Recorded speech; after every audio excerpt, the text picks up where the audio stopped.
So eto na mga kaibigan, Lakers pumayag na pagsasama ni Steph Curry at LeBron James isang team, aprobado na. And before that mga kaibigan, please huwag kalimutan muna mag-like and subscribe and pahit po ng notification bell. Maraming salamat po dahil nga po sa pagkakampyon ng Team USA at pagkakuha nila ng gintong medalya mga kaibigan, na pag-uusapan tuloy ngayon etong si LeBron James at si Steph Curry na magkasama po sa isang kupunan. So bakit na pag-uusapan yan mga kaibigan? Kung hindi po kasi dahil sa dalawang player na ito o star player ng NBA na ito, ay hindi po makakakuha ng gintong medalya ang Team USA. Sa mga hindi rin po nakakaalam, ilang taon po simula ngayon ay magre-retiro na itong si LeBron. So mas maganda na maging magkakampi na muna sila ni Steph Curry para maiwasan na rin po ang bashing at hindi na rin magkagulo ang mga fans. Kung titignan po ninyo, doon lang talaga nabuo ang chemistry ni LeBron at ni Steph Curry na sila ay magkasama.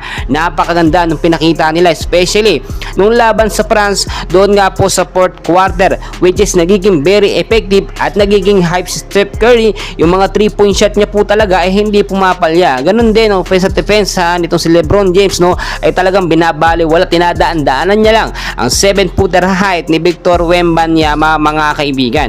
Basta po kasi nagsama sa isang kupunan ang dalawang star player ng NBA na ito, ay wala pong makakatalo mga kaibigan.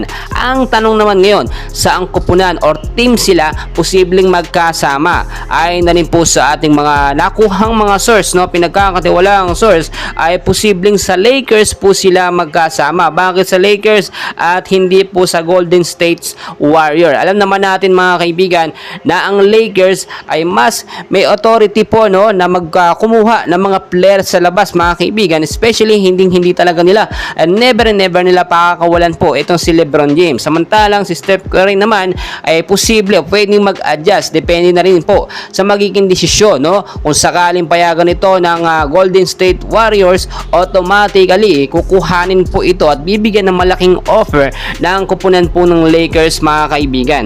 Kaya naman mga kaibigan, para sa akin ito po yung dream team po na hinahangad po ng lahat, no.